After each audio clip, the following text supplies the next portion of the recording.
Hi, Kate.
How are you, Kate?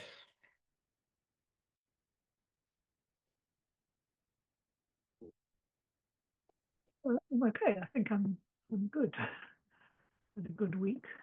Mm.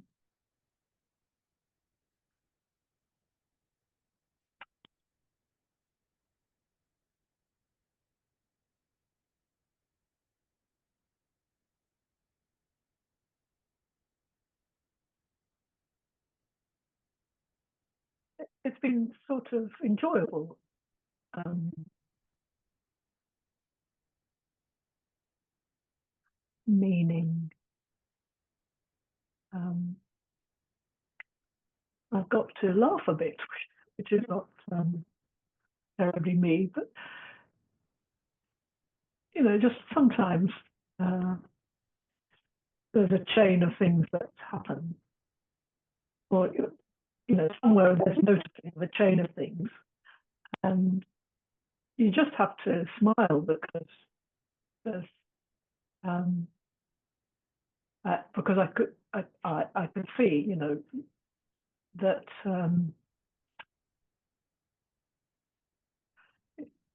I could just be cruising around and something,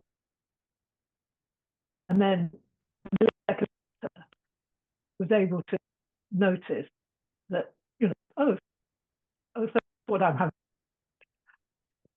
just there's actually quite a lot to laugh about um, when you get it when you realise that you're not in charge. Excellent. Mm. And you sound a little surprised. It's like you didn't expect something like this. Um,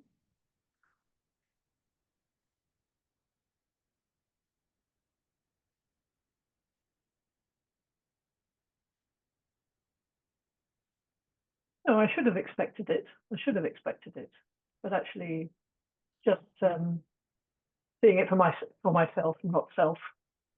Just seeing it in a different way. Just seeing it.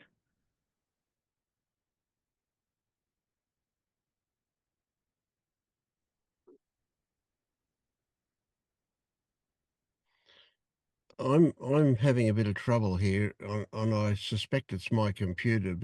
Things keep locking up and then coming good, locking up and coming good.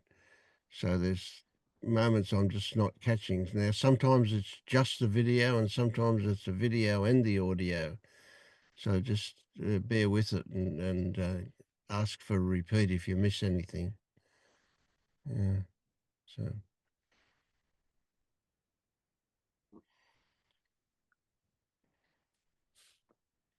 well, you say you should have expected it. That's an interesting one. Why do you think you should have? Um,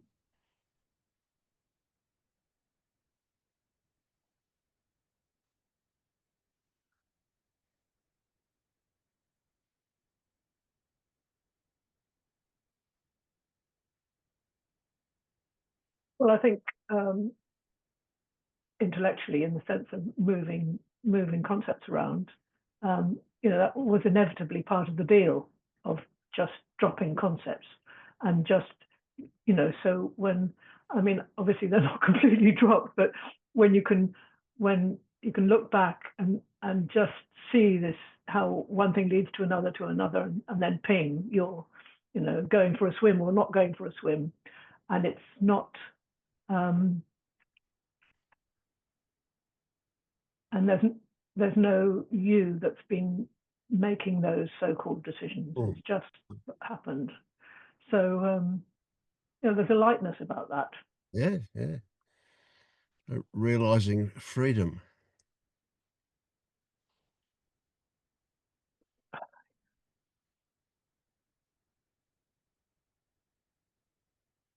Freedom's an interesting word because it's a freedom from. It's freedom. Yes, you're right. It's yeah, it's freedom.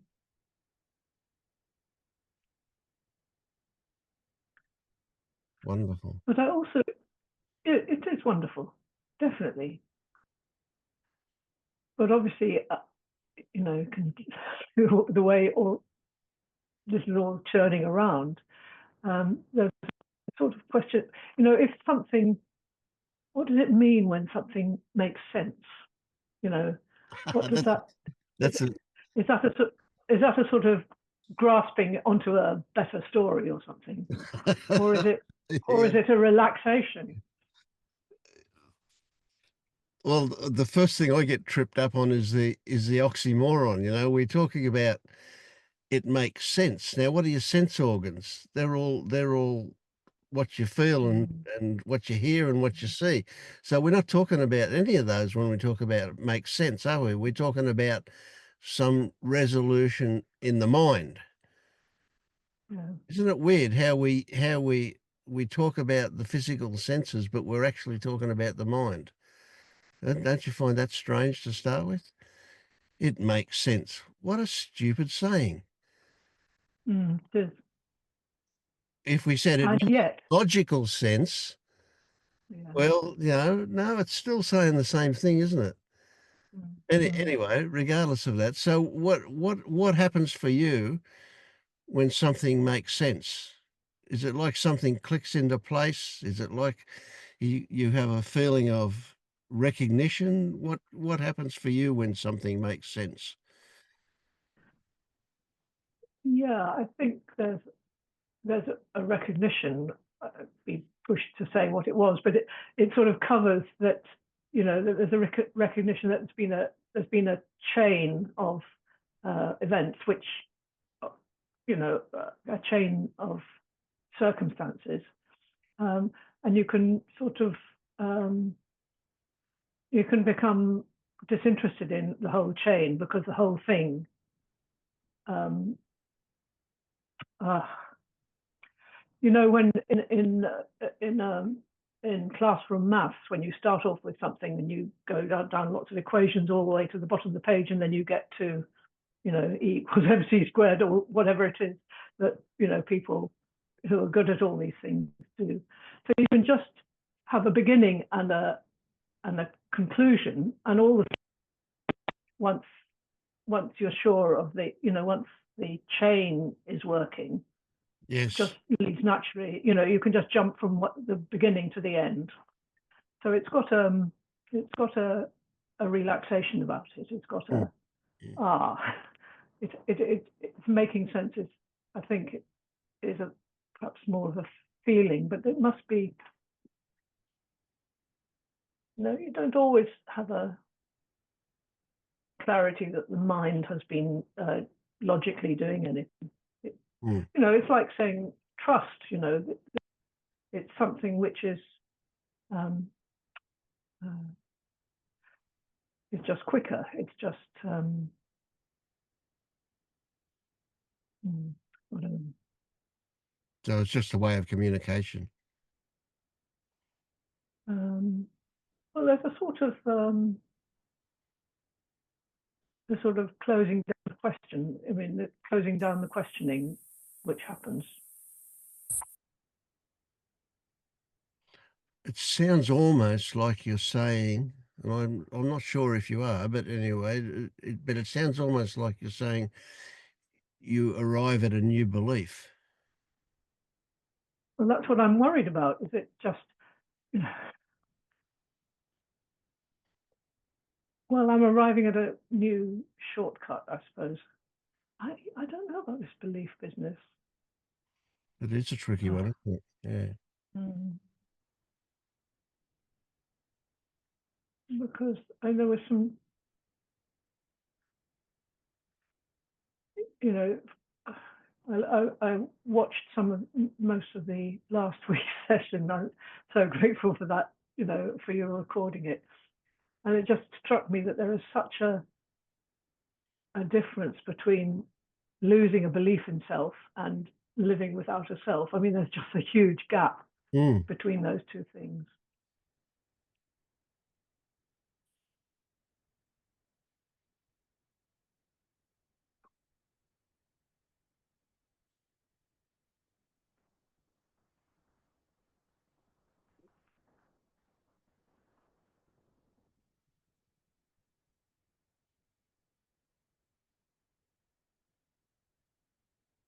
Do you think they're connected, those two things? Are they just different spots on a sliding scale? How what are your thoughts about those?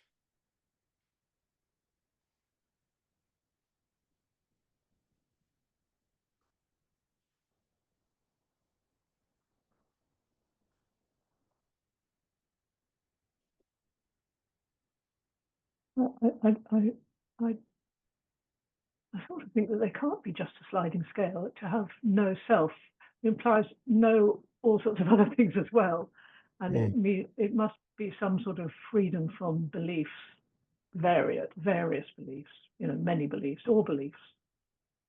Right. But that's trying to cram it into Yeah. a framework, I suppose. Yeah. So one of the things I've experienced, or at least I've interpreted as my experience, is coming across people who clearly see through the illusion of a self. There's no question in my mind. They clearly see through. They understand that there is no self. They understand that there is no controller. Yet they frequently exhibit behaviour that is the old kind of behaviour where there is a self running the show and there is control and so on.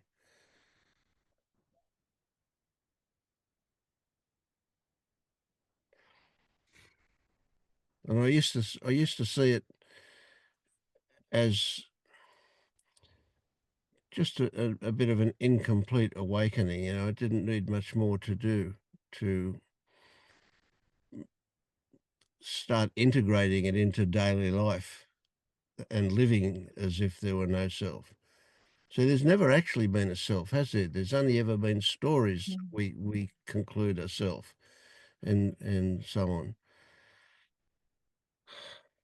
So when we wake up, are we just changing some of the stories about ourselves?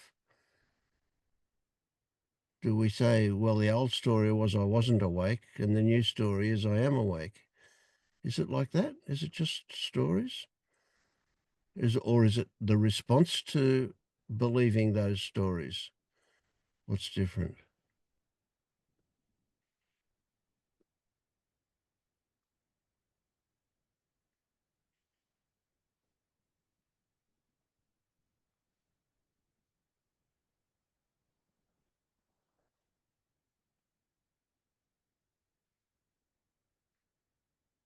So that sense of freedom that you experienced, was that a result of a different story running than what used to be?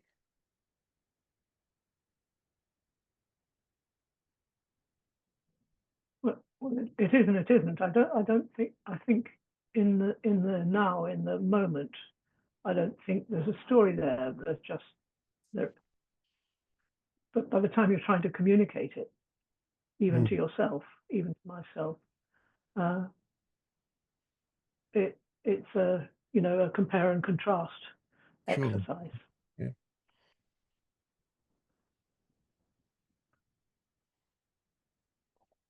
Do you think that we have stories that are running unconsciously, stories that we don't know about, but yet we respond to them?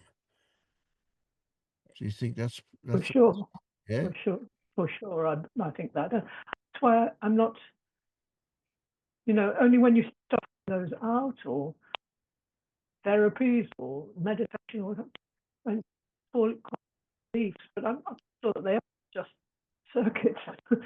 They're just they're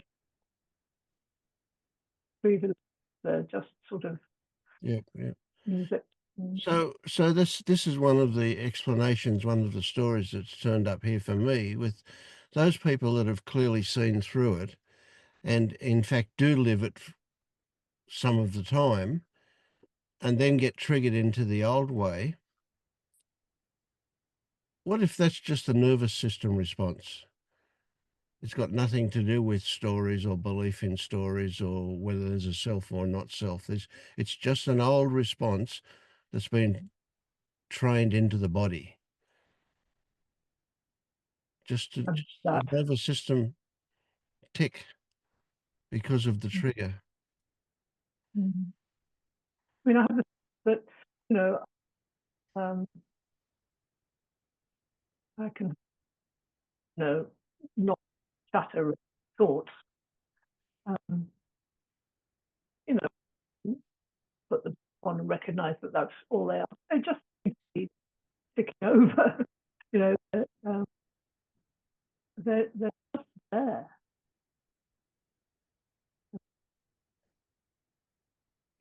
I don't even want to call them happening on the basis of beliefs or bobbing about. Mm.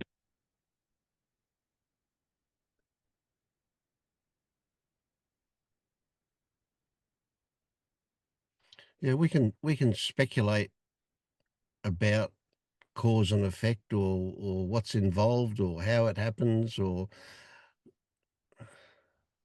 why bother? Why do we do any of that? Mm, We do a lot of that here in the groups. mm, mm, I hadn't thought of it like this before, but we're doing it so that we can not do it. yeah, Yeah. yeah. So maybe that's what we were talking about at the beginning. You can just sort of park it, you know, just um,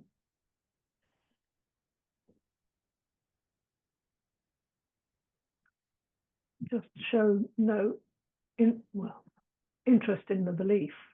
It's not.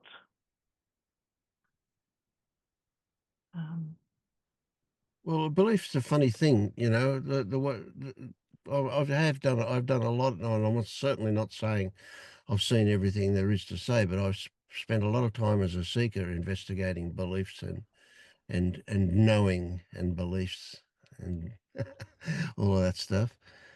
And it's an interesting thing, and that one of the things is that beliefs are very fragile, in the sense that they almost rely on invisibility to exist. If we don't know they're there, they can be quite safe. Right? But the moment we know they're there, they're threatened because we how can it be a belief if we recognize that we've got it? I mean, that certainly can happen, but if if by stating the belief it contradicts other things we believe, then it's going to be threatened. It's going to fall apart depending on where the strength is, of course. But if we've had a belief and then we discover new information that makes that belief false, it's gone. It falls apart mm. immediately. It gets replaced by the new belief. Maybe. I think it does. Yeah.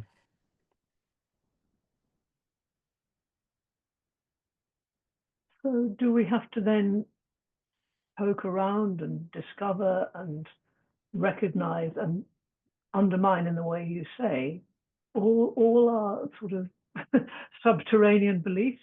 They all Oh, have to get examined? not Surely not. not possible. Mm, Who mm, could be with no beliefs?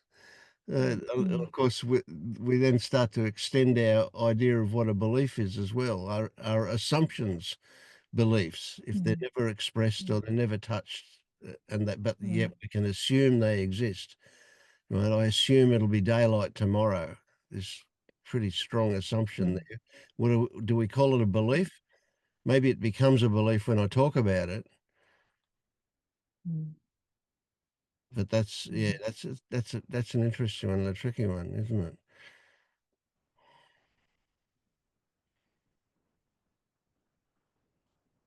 Mm, there's nothing we can do. We can't do anything about what we believe or what ceases to be a belief. It's that sense of agency. It's a sneaky one. It wants to kind of crawl in every little crevice there is, every little back door to get back in. It's really weird that we feel good when something we have no control of happens because we believe we say, "Oh, I did it," and Mm, then we pat ourselves on the mm, shoulder for it.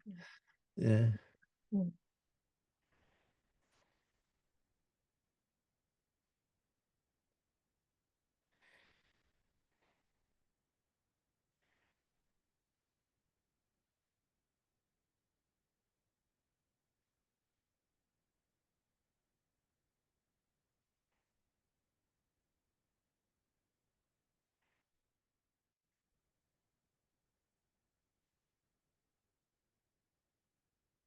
And of course, the job is today.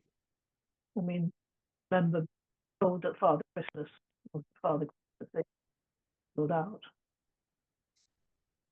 You know, I remember when I realised it was some you know, neighbour was pretending to be Christian, but mm. just beliefs can just. So what's propping them up?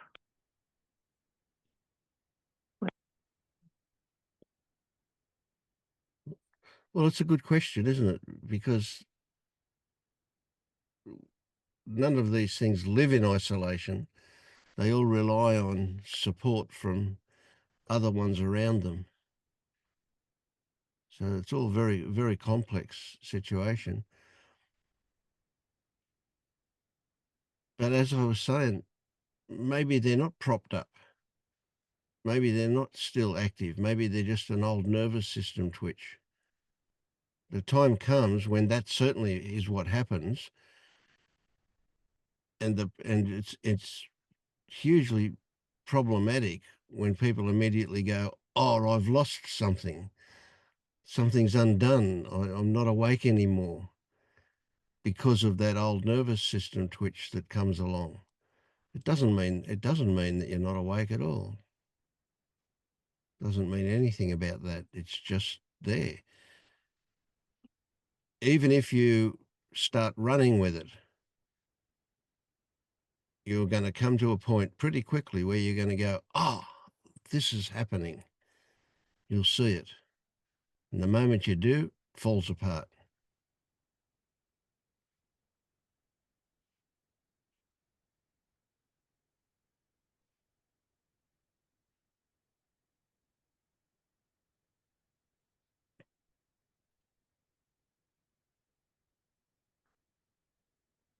The complexity of of how things work, or even just what makes up things, is so huge that it can only be referred Mm, to as a mystery.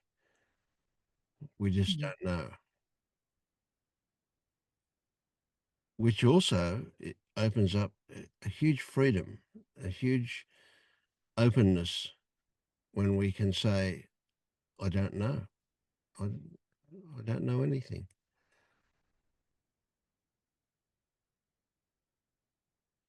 I don't need to know.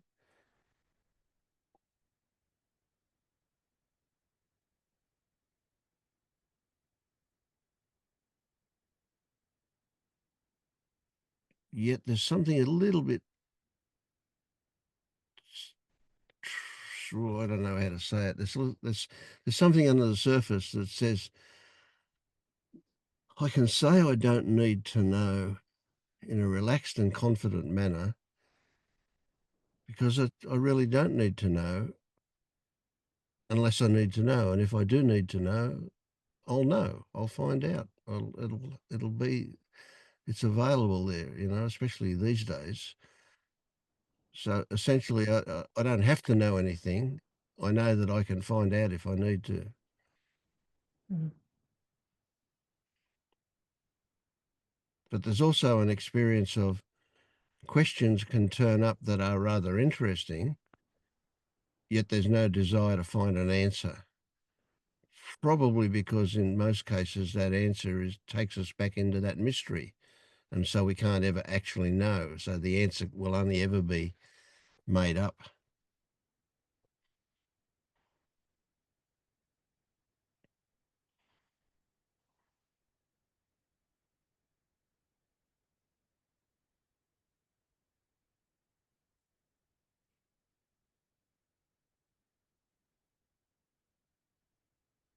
But it's not anti a quizzical mind. That has always been good entertainment.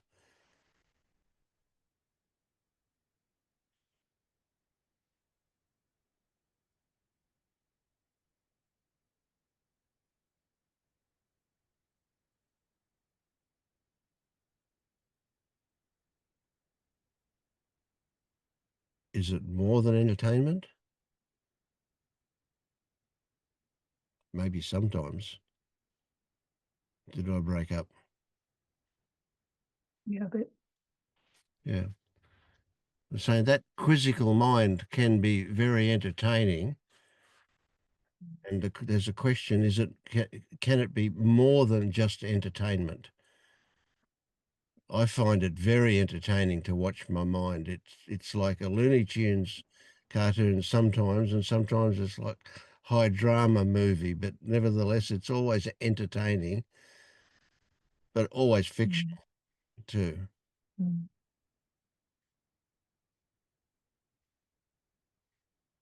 But it's also not too far away from something like alertness. Being alert, sort of awake in the not too big sense, but just being Mm. alert. Um, Doesn't the body so do that that? would be, um,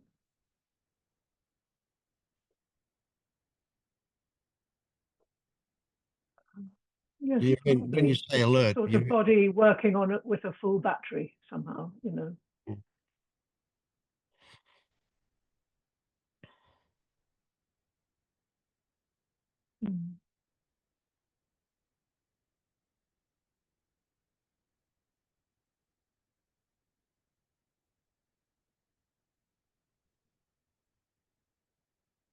Mm. How are you, Lorraine? Another long time no see. Yeah, how are you, Vince? Good. Yeah, I'm just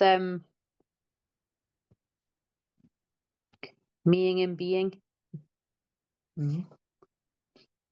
Like sometimes I can rest in the presence a lot more. Still having a lot of laughs when I just see the ridiculousness of a lot of things. I saw the other day I was writing business plans on a whiteboard. And I just cracked myself up because it's just words on a board, you know. And then I see everybody running around. I had the thought the other day, everybody's running around trying to fix things like crazy people when there's nothing there and nothing to be fixed and nothing broken. So I see that, and I find it a lot easier to see in others that it's just words. But I find that yeah, I still get sucked into the contraction. And then the getting lost at the computer happens a lot. And I recognize there's a lot more recognition of the stories But yeah, I don't know if there's still I keep questioning, what am I waiting on, and who is it that's waiting? And I ask that question because there's still I guess that's still even that is still a seeking. And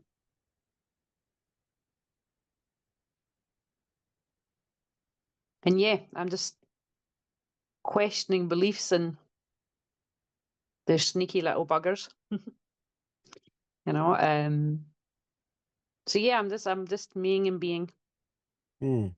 And it's more and more realizations. That I hear things a little bit differently and I see things a little differently. And sometimes I've realized recently that I can sense that there's no me here. There's no, and when I say no me, I mean Yep. no body. Like I can sense the breathing or the sighing. I sensed a sigh the other day and it was just like, there's just a sigh appearing out of nothing. There's no one here sighing. So yeah, there's some different experiences like that and more realizations, but I'm still in the meing and being. Mm.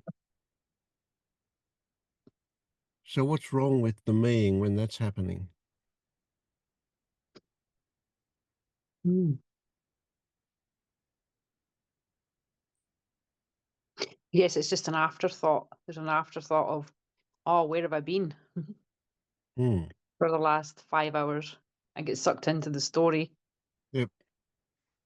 So So what's wrong with being lost in a story?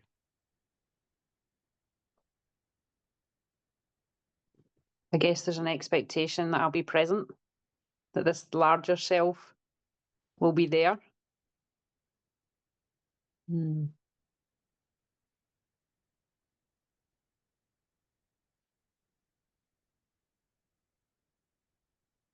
And getting lost in the story is still it's not there all the time, but a lot of times now I can see, oh, there's planning happening, or there's stressing out happening. But other times I'm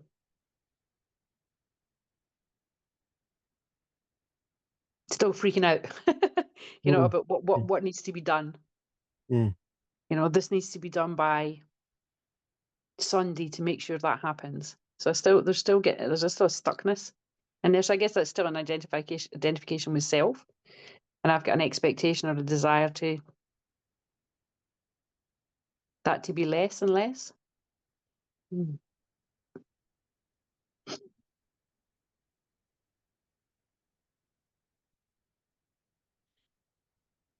So if you discover that you're, let's call it selfing, yeah, that you're identifying with a self in some way, or expressing identification with a self in some way. If you get lost in that and you never realize that that's happening, you don't know, do you? It's just No. it's just a non-event, it's there it is. Mm. But if it's happening and then you wake up to the fact that it's happening, you realize it's happening, and you immediately go, "Oh, this is happening." As soon as you do that, do you find that you step out of it? That you see it suddenly, you're seeing it from a different perspective? It's more objective, less personal?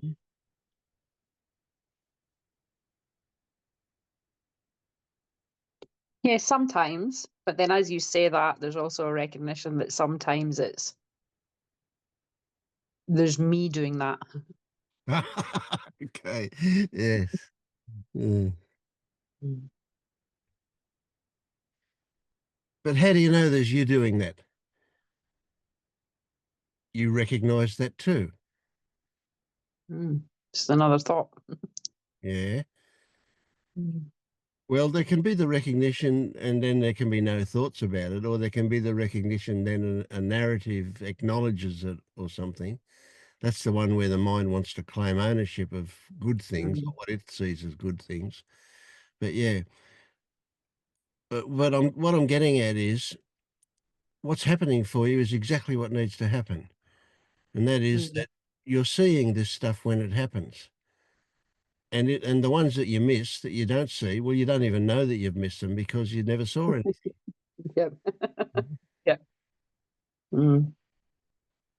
So every time you catch yourself, it doesn't add up to a negative. There's no marks against you because that's happening. What there is a huge mark for you, a positive, because you caught it. Mm. Now, I say you caught it, but I really mean It was caught. it was caught. Yeah, catching it happens. Mm. Yeah.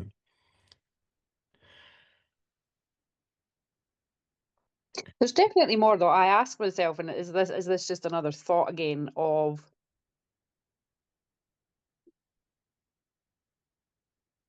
for a while there it was just intense seeking, and this was after, I had an initial glimpse, little mini Kensho moment with you, Vince, through LU, and that lasted about a week, and then um back in again, and then there was an intense seeking, all the videos, the books, the Yep. retreats and stuff. And then the last wee while, it's been like, no, just forget about all that because there's nothing missing.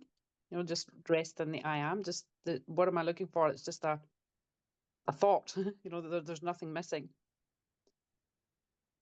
But I guess I think I'm still comparing. I'm standing in the garden the other day and I'm looking at the beauty, and I'm resting in the I am and the sense of, and ask myself what is missing. And I still think there is something Mm, missing. And I'm like, is that belief what's actually sticking me to there's something missing? mm. Do you know what I mean? Yep. Yep. Mm. Yeah. And I see it, at least in my imagination, I see it in, I zoom in details, details, details. And so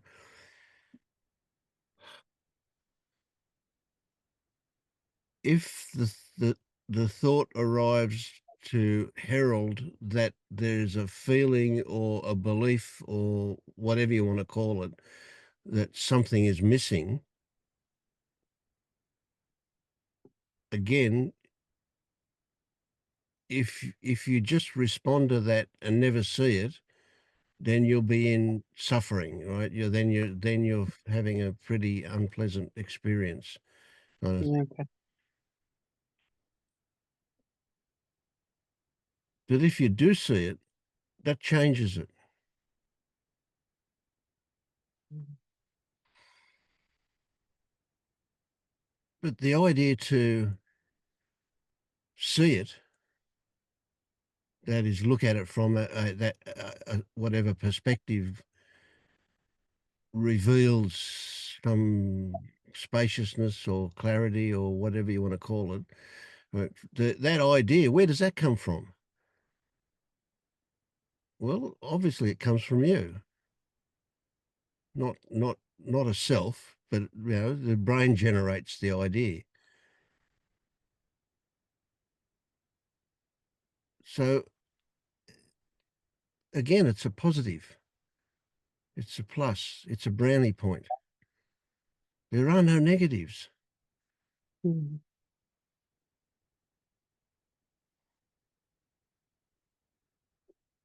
I guess I'm asking now because I hear,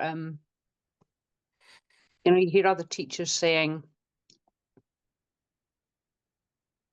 sometimes it's just so subtle you miss it, and then other times say it comes in and there's no mistaking it. So now I find myself saying, is this it? Surely can't be.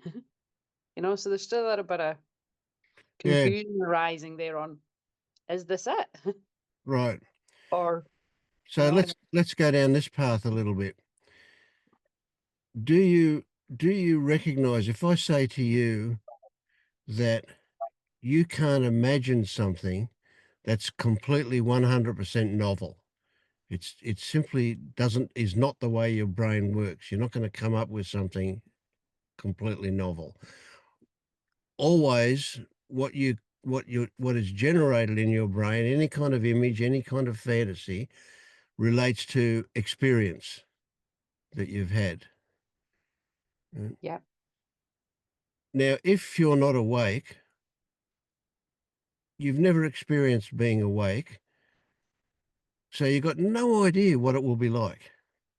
Can't possibly have any idea. If, on the other hand, you take an experience and say, that was awake, then you project that into your idea of how it should be. And then you go, and I should be that like that all the time. And we've all read things that put these ideas into our head, haven't we? You know, what about the one where you're conscious even though you're asleep? That's a good one. I haven't experienced that. But yeah, there was one I read about. For sure, there are these people. So we have all these people that can do amazingly, seemingly superhuman things, but we won't put it down to, we don't need to create a story as to why, but it's not our experience, my experience at least.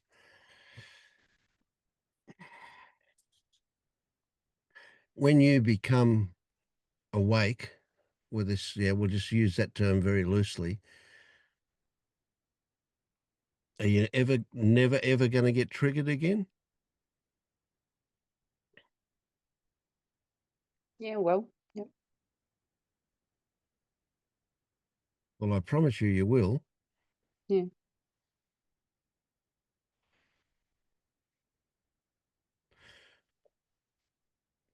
So what we're talking about is not about being triggered. Being triggered or not being triggered has got nothing to do with this being awake business.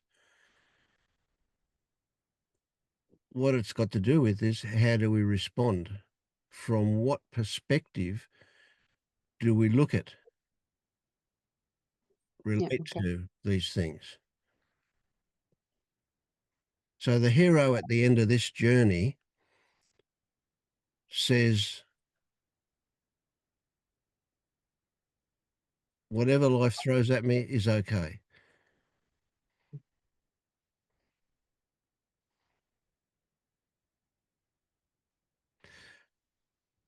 And we'll still, my hero at least, will still get caught and triggered into some things, but we'll recognize that fairly quickly. And that will, generally speaking, dissolve it. And frequently it won't come back. Sometimes it will if it needs more than that. But it's not what it's not the circumstances we're talking about. It's our reaction to the circumstances, the way we respond. And we get better and better with practice. Okay. You know, it's no different to any sport. You know, if you practice it, you get better at it. You develop skills. And we're developing skills with our brain here, and we're developing skills at how we see things. So there's no point. There is no line to cross. There's no finish line. So at some point you'll say, well, I'm awake, but I don't know when that happened. Mhm. You might go back to that epiphany that you had, that wonderful experience, and say that was a beginning point. But it wasn't. The beginning point started when you were 3 years old, probably.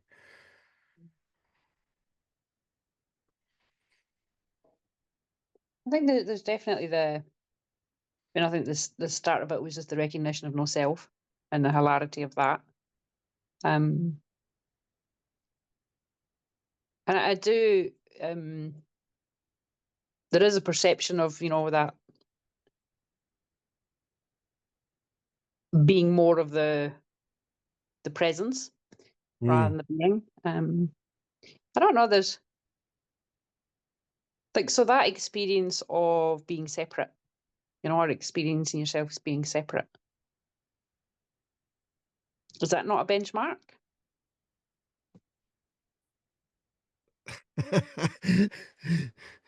No, no, No. no, there are no benchmarks. Well, they kind of are, I suppose, but no, not officially anyway. Yeah, that's a good question, that one. Yeah. Um, yeah. So when you were talking about being well, I forget, did you say alert or aware or something? Yeah, just Being sitting. present, that Yeah, being present kind of implies that you're aware that you're present. You're not yeah, just present, but you're aware of it. yeah.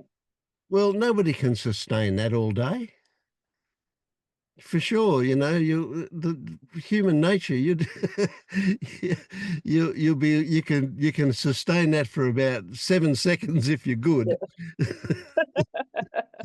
Yeah.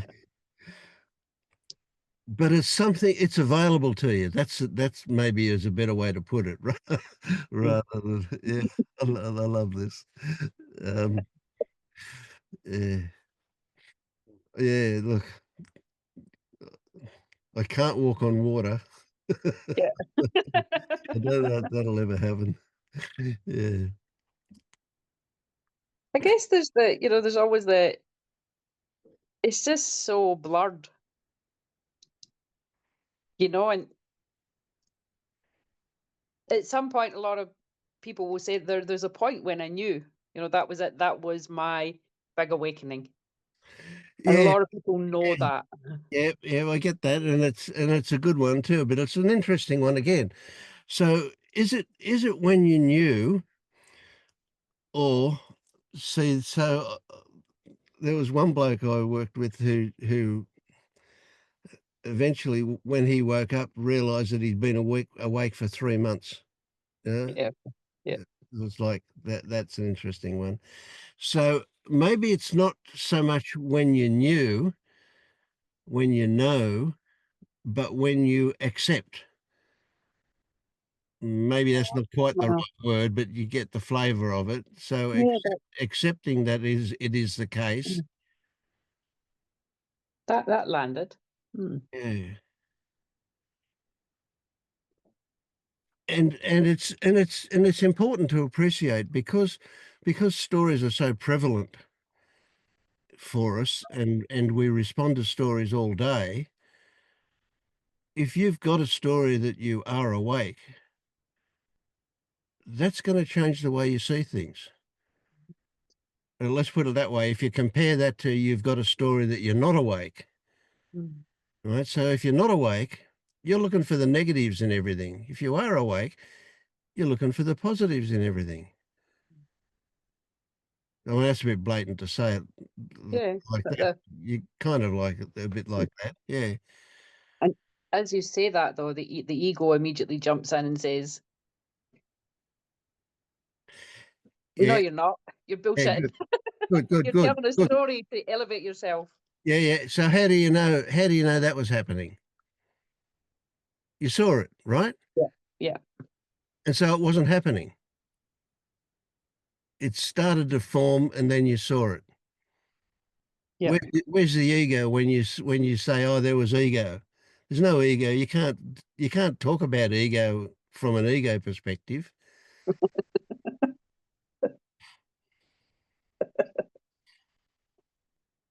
Yeah. So it's important, Very it's question. valuable that how we once again, when we believe the mind, we're duped into thinking that words have more than a, a conceptual relationship with anything. We start to think that words talk about actual things instead of pointing to whatever.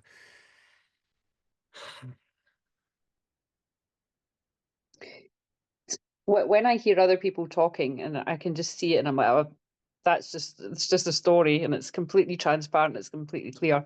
But as you're talking to me now, my attention's like, boom, this isn't a story, this is for me. Do you know what I mean? Yeah, Like, yeah, boom. yeah, right. Well, it's now a story that's got another story hanging off it that says, "That's an important one." Yeah. Yeah. Mm. So imagine how much energy gets wasted, with this. Am I? No, I'm not. Yes, I am. No, I'm not. Maybe I am. Mm. Maybe no, definitely not. No, that's just your ego. Well, that must exhaust you. That's that stuff.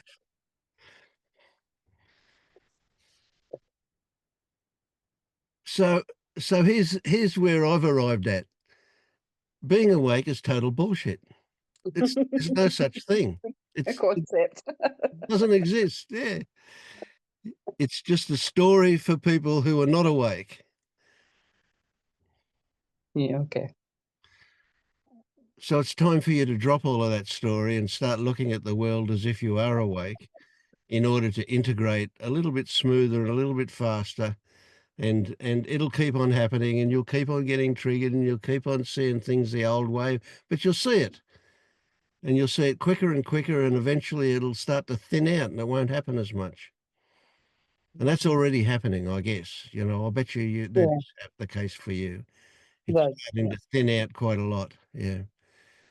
And that stuff that you're laughing at, well, when you first see it, it is. It's hilarious. I get it.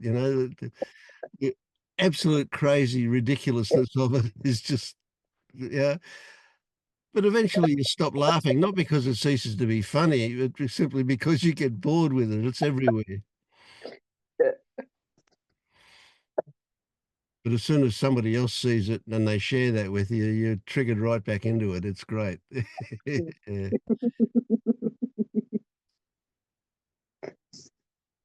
Oh, thanks, Vince. That's mm. It's good to be working with people who are not just, purely seekers anymore. That allows me to explore things at a Mm. deeper level too. Yeah.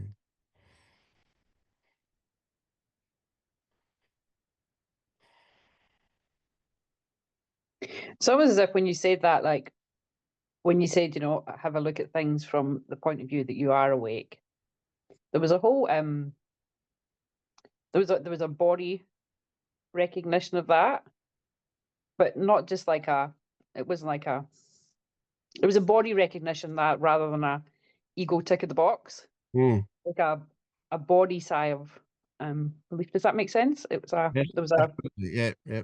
a recognition that that's a yeah, Mm. that's an Look, important story. yeah. So here's a good analogy that I think it's important to appreciate for that. Right. So we talk about Fetters 4 and 5 being Mm. desire and aversion, right? Yeah. But beyond that, there's living with what is, and some of those things is body preferences. Mm. And so there can be body preference that's not desire. There's a totally different kind of. I mean, Mhm. words don't really work, but you get what I mean. That there's like Yeah. so that you can say, well, I know that my body loves chocolate ice cream, right? But right at the moment, I'm not going. I've got to have some. Right? I've got to have Yeah. some. That's desire. That's a different thing.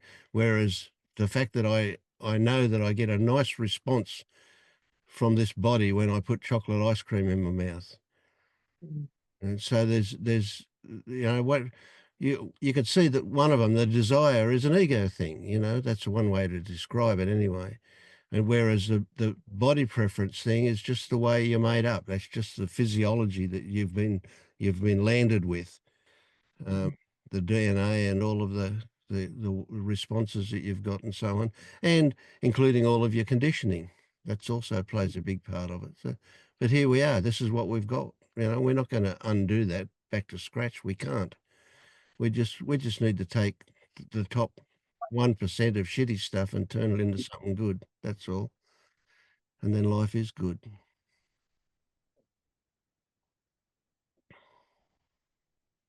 It's interesting. I'll just share this maybe for others who might find it interesting. You know, I've been on this, again, it's a story, but there's been healing for 3 years. Healing and healing and healing and healing and shadow work and healing and it's almost spontaneous. I can feel something arise and I can ask and away it goes. But I always had an issue, like my whole life, of this just an issue with weight Mm-hmm. and how I perceive myself. And I just had this knowing for such a long time that, well, in the last while anyway, the last year, that's some sort of door, but I didn't know what it was. And I realized just over the last 3 or 4 weeks that was like my is like one of the last attachments to self, was that drive of not good enough, and that feeling of not good enough was self. Does that make sense? And then I finally released that over the last few weeks, and it felt as if that really deep subconscious conditioning was keeping me here because it was something to fix. There was something or someone here that Yep. was grasping and needed to be fixed. So that was interesting. Interesting. Yeah, yeah, yeah. I find that particularly interesting as well. Yeah, I've struggled with my weight forever and ever, and yeah, I am definitely overweight, and I've reached a rather interesting place where I don't care. Yeah. And it's not that you don't care, or maybe it is that you don't care, but it's I'm it's gone from I'm not okay as I am to I am okay. Yeah, Everything I can let it go. It's a releasing. yeah, yeah. And it's like I've proven to myself, whether it's a serious scientific experiment or not. It's not definitely not that it's not related to how much I eat or how much I don't eat. No. Weird things happen. Yeah. Mhm. So I might die with a belly that's too big, or it Yeah. might go. I have no idea about which one. Yeah.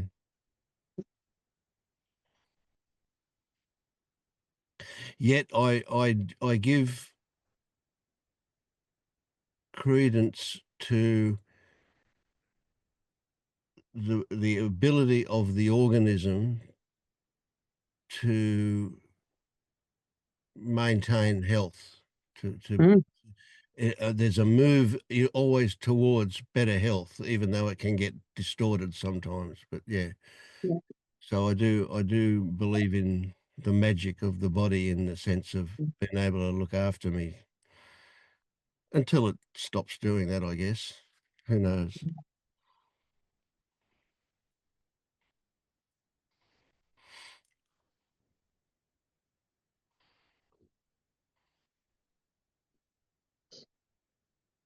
Yeah, I think for me it was just nudging me into where my perceptions were not balanced as a being, as a manifestation, of the divine, whatever you want to call ourselves. When that's out of balance, the body's telling us, and that was, yeah, it was a door. It was a door for me, Hmm. to listen, because it was judgment of self. First of all, there's the self here that you think there's a self here, and then there's judgment of that non-existent self. So it was yeah, layers and layers and layers. Yeah, yeah. It's an interesting one, isn't it? There's a judgment of the self by the self. Oh, is it the Yeah. same self? No, it's a different self. Yeah. Yeah.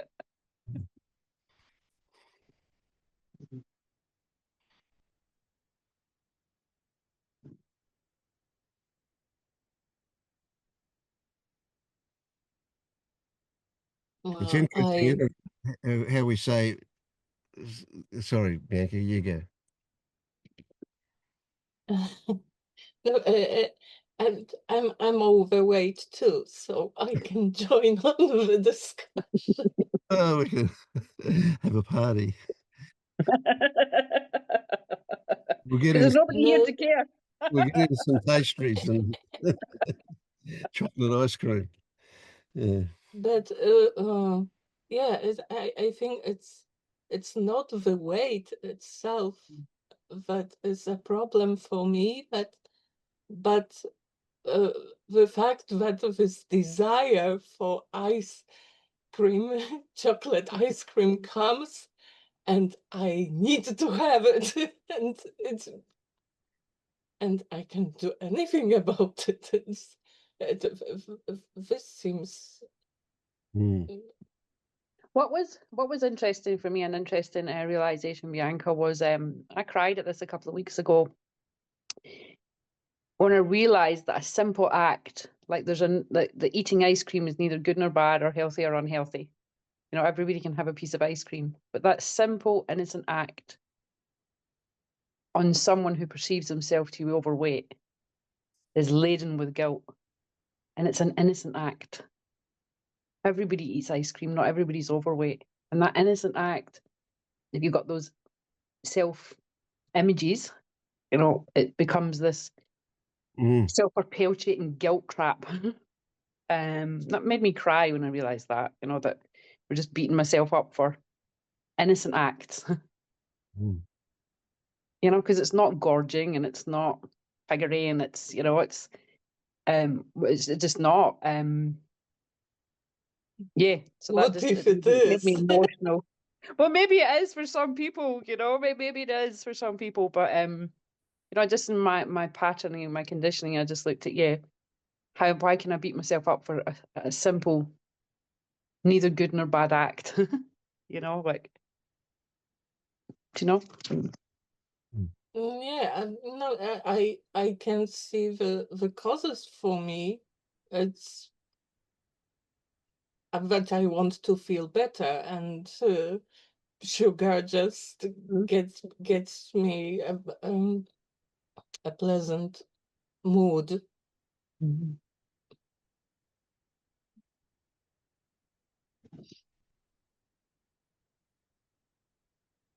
I don't know where is the ego in this.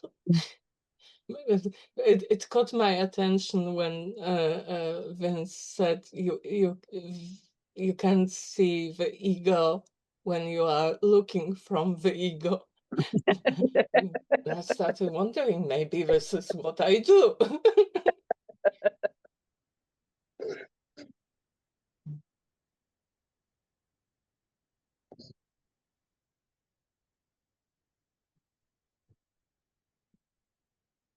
Well, that's it's not it's not it's certainly not my intention to get you worrying about whether or not you do that. What I was trying to get over is this is happens a lot. The way I say things, suddenly I realize, or later I realize, wow, that could have been taken the wrong way. If you can't see it, if the ego is doing what the ego does and it's right and it can't see itself, my point is forget about it. Why worry about it?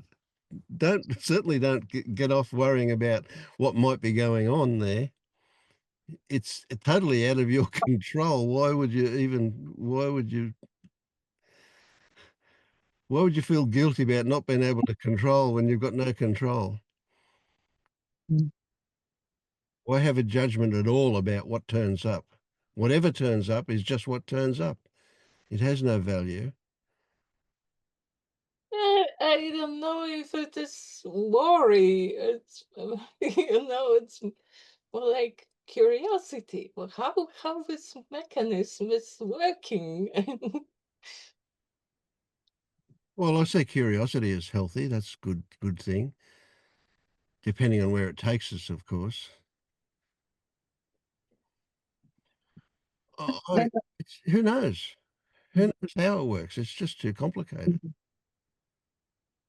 But then there's also another thought that comes up and says, "Oh well, you don't need to worry about anything because you've got no control anyway. So you may as well just let it happen." And you get into that well, where is the line between, um, you know, Feeling guilty about being lazy or something. yeah, it's like, am I just, you can't just use the fact that you've got no agency to say, F it and let be what bees. You know, if I've just ate 16 ice creams, you know, it's like, well, did that just happen? Did I have any control? Don't use that to just have another 16 ice creams, you know? So these thoughts come in and kick in again. Mm. Mm. You won't eat 16 ice creams. I know. Your body won't let you eat But 16 ice creams. Yeah. There is, it is, do we give credibility to some kind of imagined intelligence that seems to show its head from time to time? You know, the body definitely has intelligence. The body knows what's good for it and what's not good for it. Without thinking about it, we can if we trust the body, we can corrupt that, but essentially there it has that ability. We do frequently come across this apparent intelligence that seems to know what's right, what's good, what's appropriate, whatever. But it's certainly not anything we can put our fingers on. We certainly can't, there's no proof, there's no scientific proof of it. Yet serendipity definitely happens. Or at least I experience it. Or at least I experience what I call that.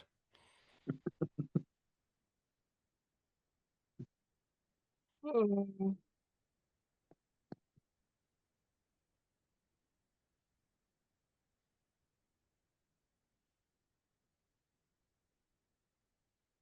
I don't know. I'm looking at my father and how his health is deteriorating. And I am very similar to my father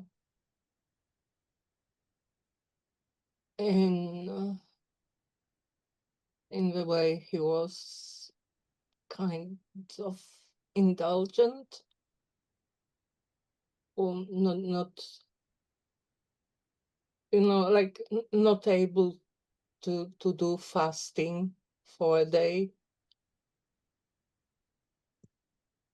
When we were a religious family. And yeah, I remember we had this one event when you were expect to fast all day, and there were exemptions for children. So we were exempt. But we said no, we want to do this fasting, and we did it. And my father in the middle of the day, oh no, I have to eat something. I just have to. And I was it.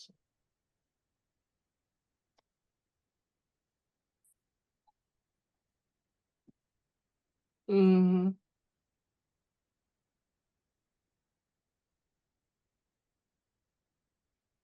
And now we see his health deteriorating, and it seems it is connected with this indulgent pattern in with eating all the unhealthy food and smoking. And I am a smoker too. um,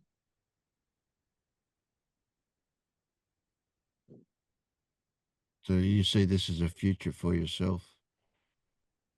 yes.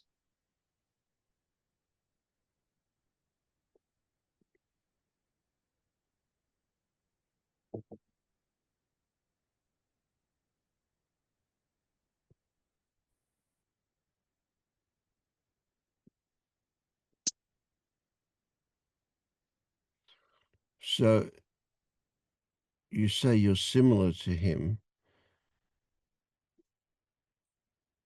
not the same, similar.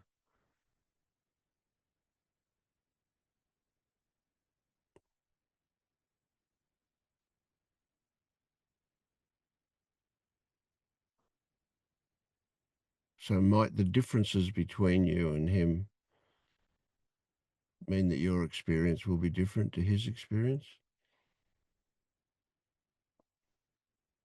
Or not. It might not. Who knows? Yeah. You don't know. Do you hold it? Do you hold that story that might be your future? Do you hold that story lightly, or do you worry about it?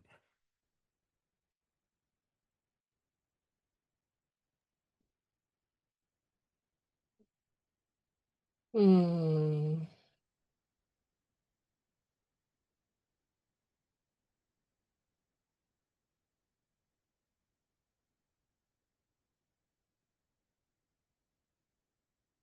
I worry about it. I have the same symptoms as him, but not so severe.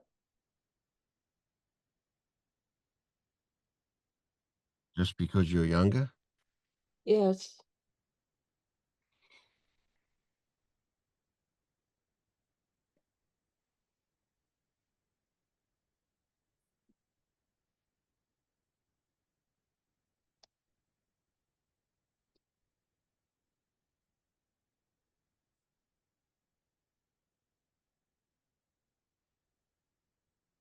And I can see in him that at some point there is no return.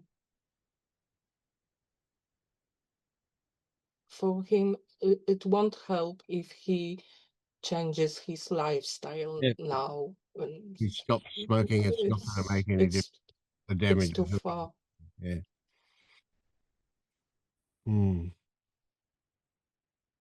So do you find that you use this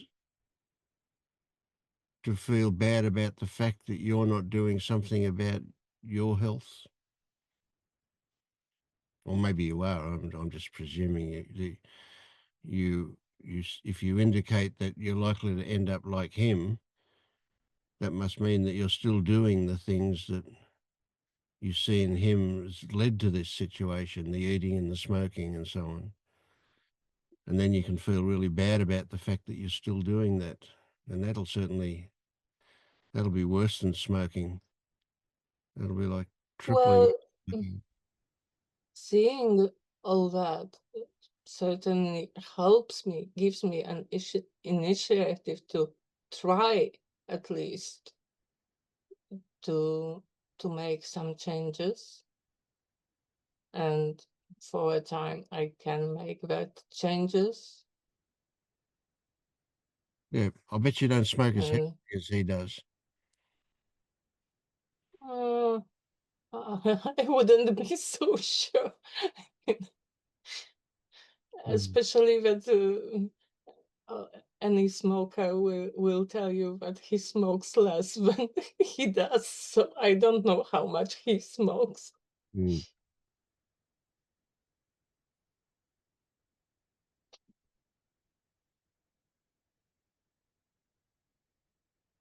So how many cigarettes a day would you have? A pack, 20? Is that 20 or 25? 20. Right. That's significant, isn't it? Hmm.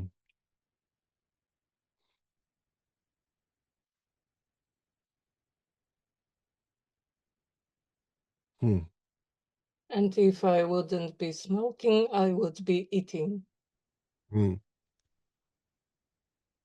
And I guess my organism chose smoking as the Less uh, two evils. less evil. Hmm.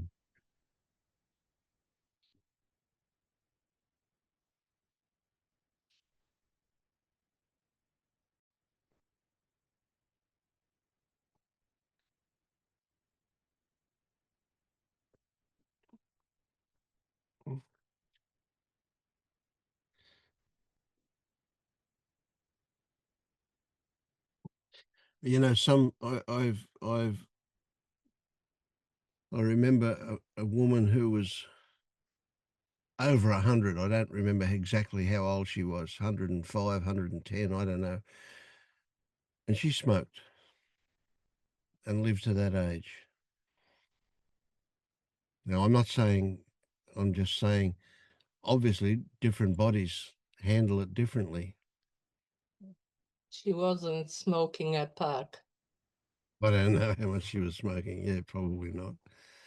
Yeah. No, I remember the story.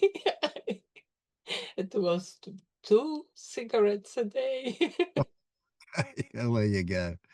Yeah. And I think she ate a kilogram of chocolate a week. There you go. Some people have the lucky DNA, don't they?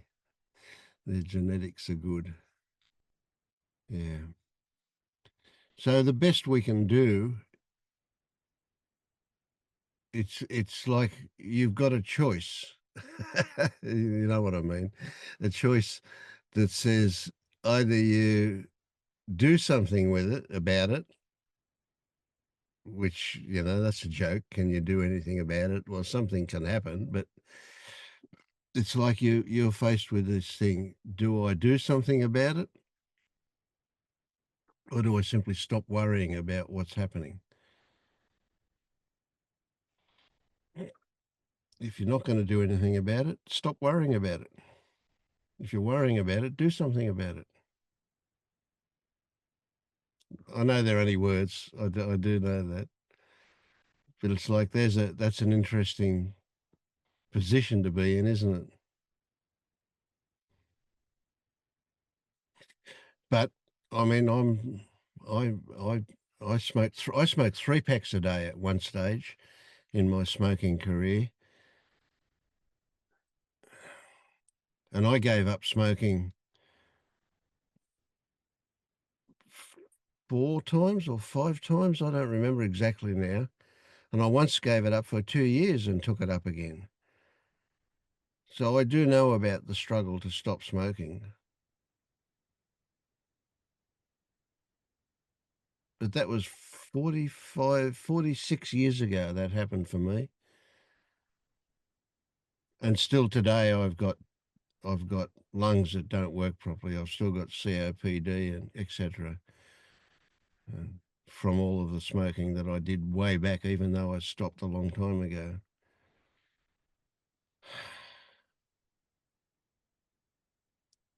So just another example of it is what it is. There's absolutely zero point in worrying about it. Except that we get the idea that if we worry Mm, about it, maybe we'll do something about it. mm, it's like I've tried what I could try and it didn't work. So maybe I'm missing something. And it's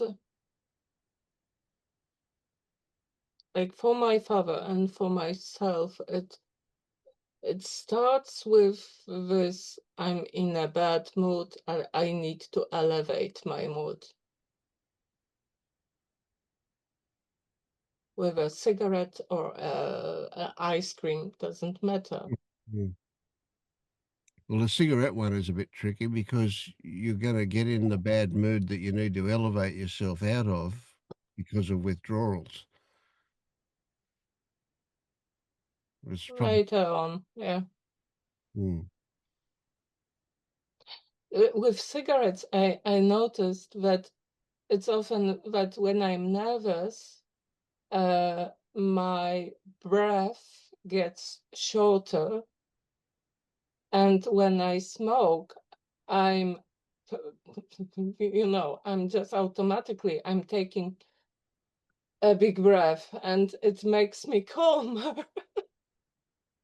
But somehow I can't do it without the cigarette. Mm. Interesting, isn't it? That one, yeah. And because you have to take the path again and again, and then my breath regulates. So Mm. Such funny mechanisms.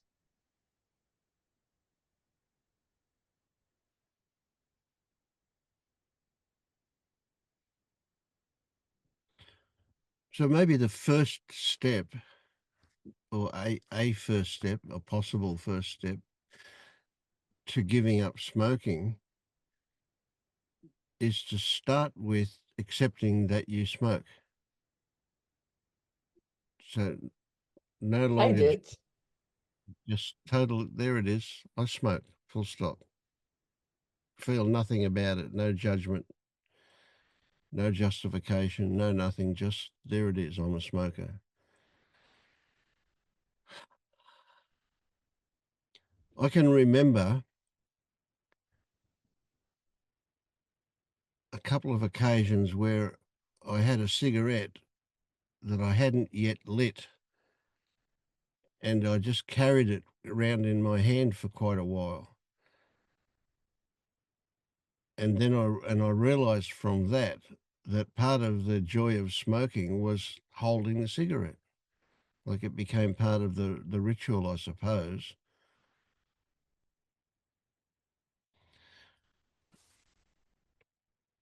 I never did it, but I did think about doing it. And the idea was that every time I wanted a cigarette, I would take a cigarette out of the packet and I would throw it away. I'd put it in the bin instead of smoking it. I've spent exactly the same amount of money as I would whether I smoked it, and it's not bad for my health. And maybe that would be satisfying for me enough to not have to smoke it, just take it out of the packet and throw it away. It would be an interesting one, an interesting thing to try.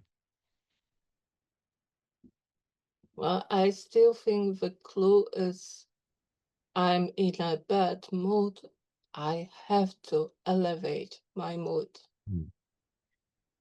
Like, why can't I be in bad mood? Yes, that's right. Why can't you be? What's wrong with being Like, in? for me, this is where I should look. Mm. That's pretty insightful.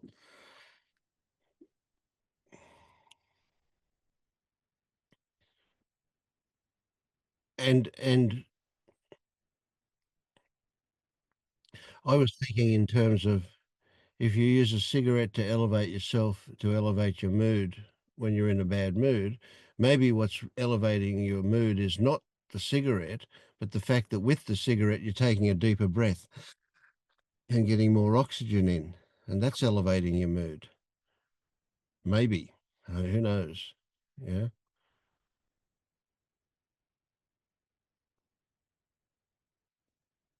Yes.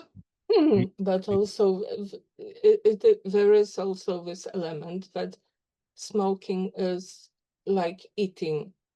Yes. Yeah. A lot of religion. I can see it's the same. It's exactly the same. Mm,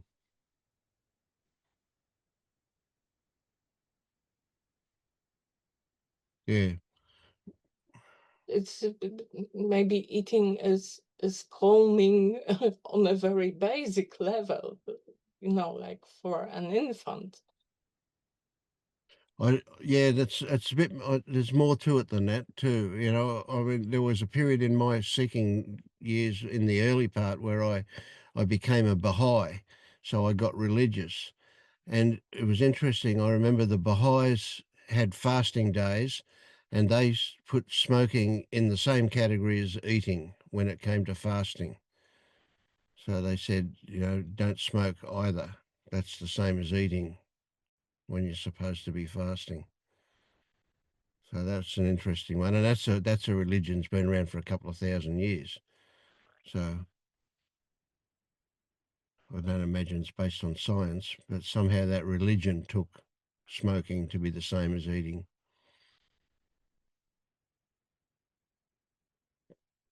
And I don't think smoking. And I'm an ex-smoker. So smoking didn't elevate my mood. All it did was put a damper on the low mood. actually put me in a worse mood. You know, because then there's the guilt on top of the already bad mood. So it was doing the opposite. It wasn't elevating anything. It was just making it worse. I had to teach myself to get excited about cravings, because every time there was a craving and I said no, I was looking after myself. And I flipped the perception. Quite excited about cravings and knowing that they're only going to last 2 or 3 minutes Yeah, that's good. and it passes.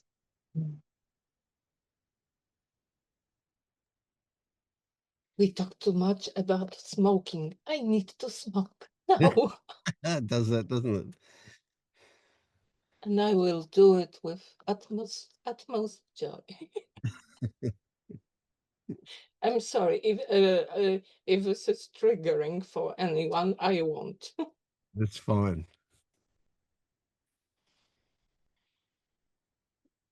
It after we had the conversation about it, it triggers merriment in me. I think it's funny.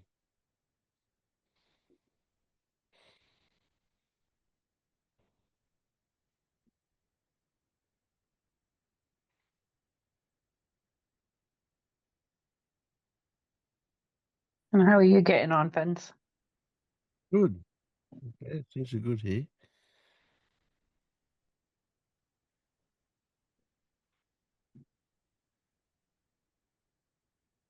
How's the Monday morning group going?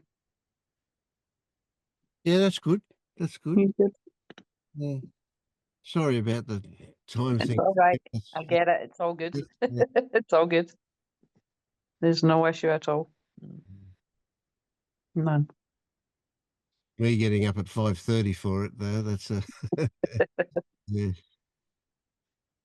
Oh well. Do you find there's more and more people coming on? Are you meeting a lot more people, Vince? There's a ever changing number of new people turn up, and old people drop off. I don't really know, but the numbers don't seem to increase, but they stay pretty constant.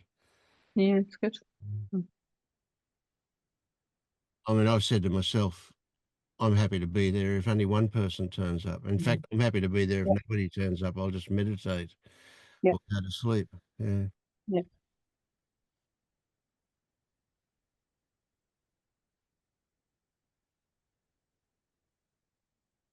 I very much enjoy your stories through Substack.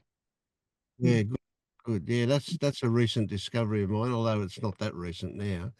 Um, but yeah, I'm really super enjoying doing those things, and I'm actually starting to run out of ideas for things, and although I don't mind repeating because repetition's good value, Yeah.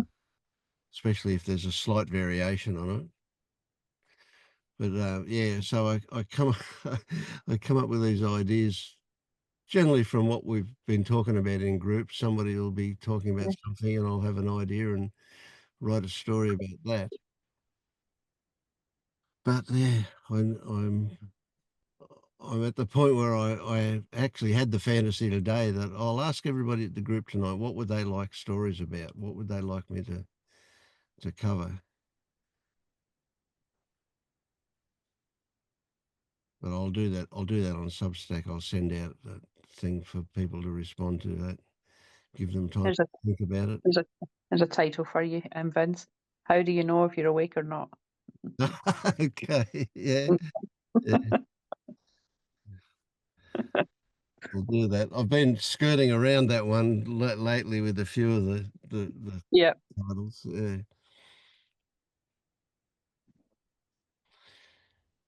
Yeah.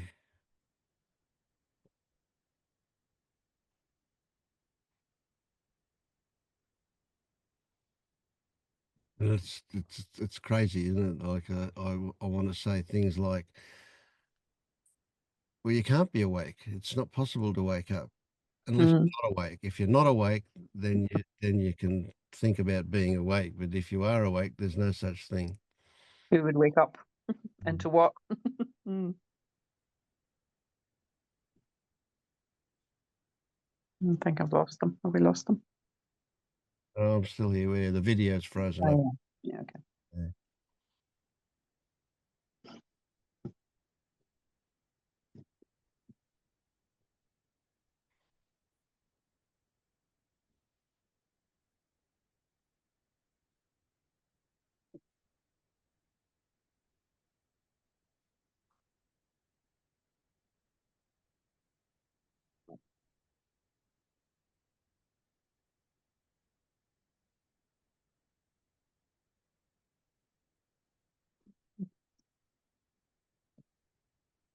I'm thinking the other thing is both me and my father, we are depressives. You are what? Depressive. Depressives. Yeah. We both had clinical depression. So it can be a bit, it's also a survival thing that my mood is the main priority. Mm. So when you say you were clinically diagnosed, Mm. was that referring to, say, serotonin levels, or some, what measurements were done to say that you had that, or did you just fit the symptoms? Well, I have its symptoms. Mm. We don't have this uh, uh, uh,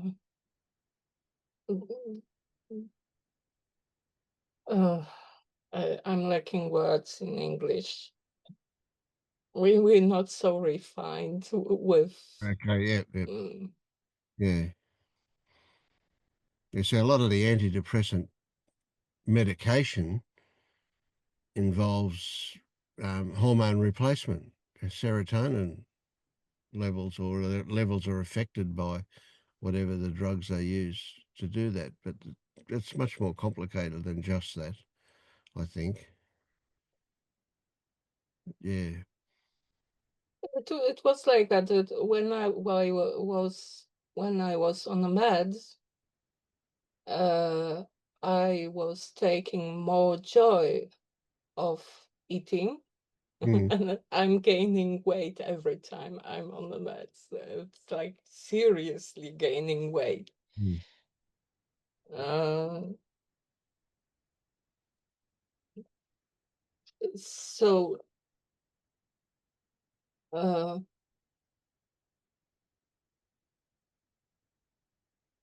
I don't know. Maybe in normal, my normal disposition, I think I'm taking less joy of food than a healthy body would. And so I'm eating more and more and more. Mm. They're looking for satisfaction. And when I'm on meds, it's just making up for also because I have this habit, it turns into gaining weight. I don't know. I'm just trying to make sense of the mechanism at work.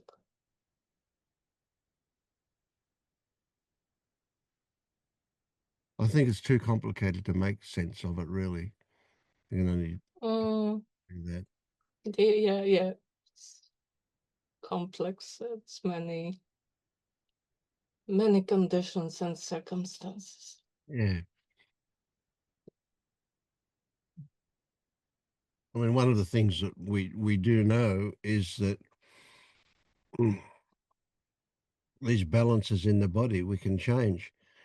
I mean, if you were to sit there when, let's say, when the meeting's finished by yourself, and you were home by yourself, and you started to laugh, and you faked a laugh until that laugh became a genuine laugh, which it would, and then you'd be laughing at the fact that you're laughing, and you could laugh and laugh and laugh yourself silly. And at the end of a minute and a half of doing that, your body would be totally full of different hormones. You would feel really, really different for about 90 seconds. And then those hormones get neutralized by the body. They've done their job. So that's a really, you know, Yes, it's all true if you are talking about a healthy body. In a depressive body, it may work different. yeah. Mm. But what I'm saying is that what we don't know is how much the way we think affects the hormones in our body and affects how we feel, our mood, etc. And obviously the You person. made me laugh. It's Good. enough. Yeah, Good enough. there you go. Yeah. Oh, yes, I'm laughing a lot as also as a tool of mood elevate. Mm-hmm. Mm.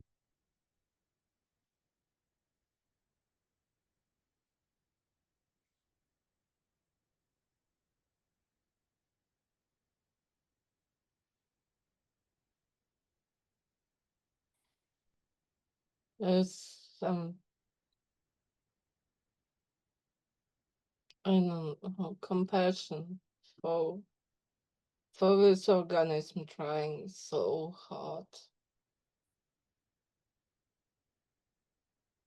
to keep itself in good mood, to keep Mm. uh,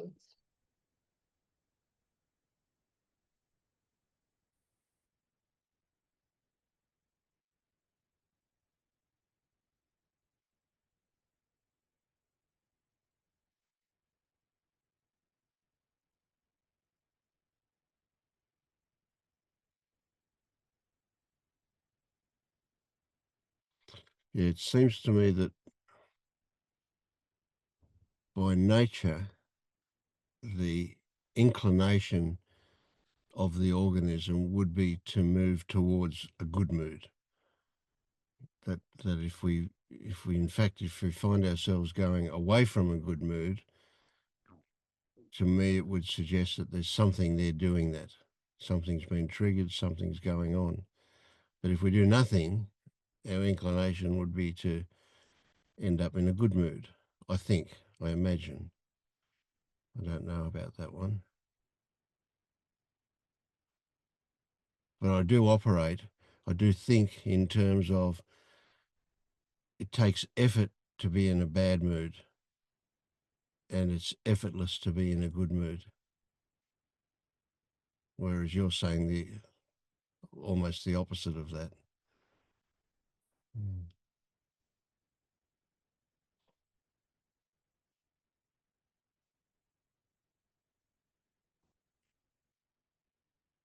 But if we've been conditioned in such a way that our habits are that our habits lead us into a bad mood, obviously that's an effortless thing. That it's because that's our inclination, isn't it? So yeah, that the first one doesn't work.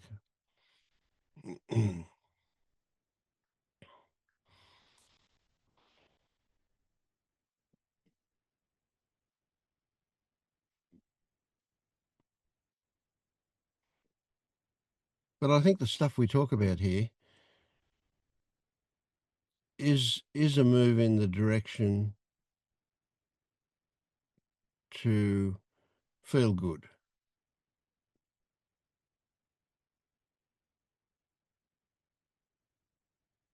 All of those so-called characteristics of being awake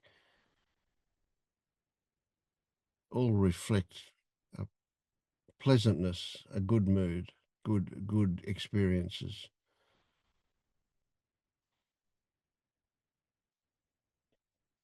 On the way to it, we might go through some heavy stuff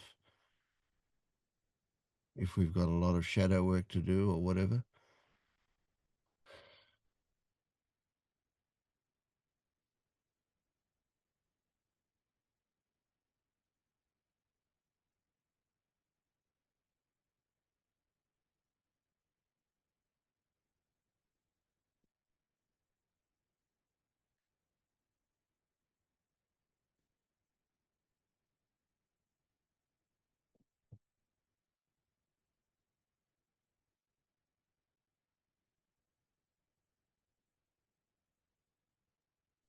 It was an important step for me to not judge myself for bad moods.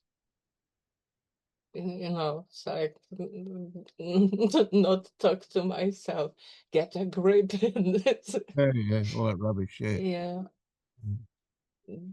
but No, I look, also I can't deny the consequences. mm, If I am in bad mood, it does affect my husband and yeah, others around me. yep, yeah.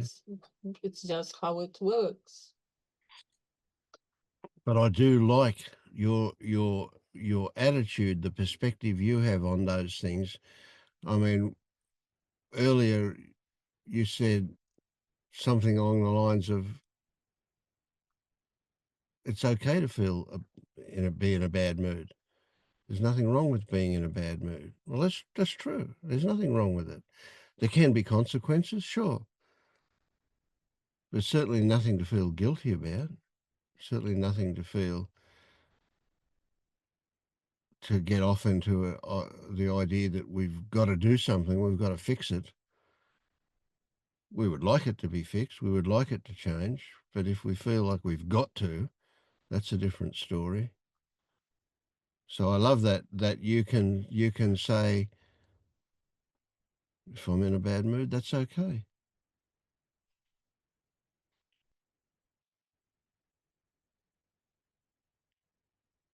And even then, because you're saying it's okay, doesn't mean that you're saying affecting my husband is okay. But there's nothing wrong with the fact that you're in a bad mood, but we still don't want the consequences to spill out into people around us or whatever.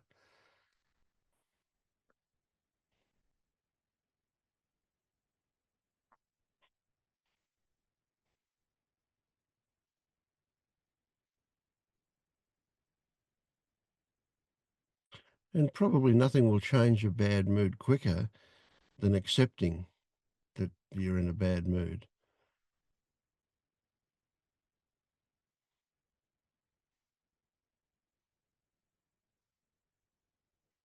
If you went from resisting it to accepting it, it might be a bit different, but just not having a judgment about it will mean that you're not going to make it worse. You're not going to add to it.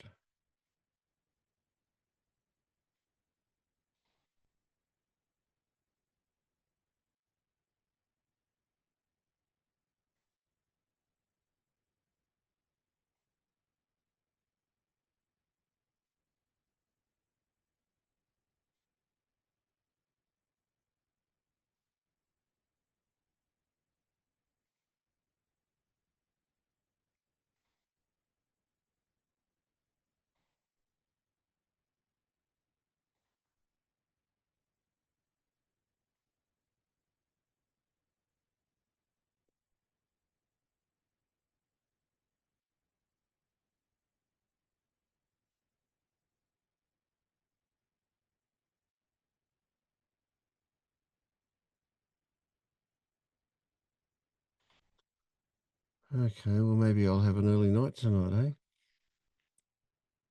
It's 10 to 11 here. Good to see you again, Vince. Thank you. Yeah, thank you, Lorraine. Good to see Yeah, Mm. it was good speaking. And you. see you again. Good night. Night. Yeah.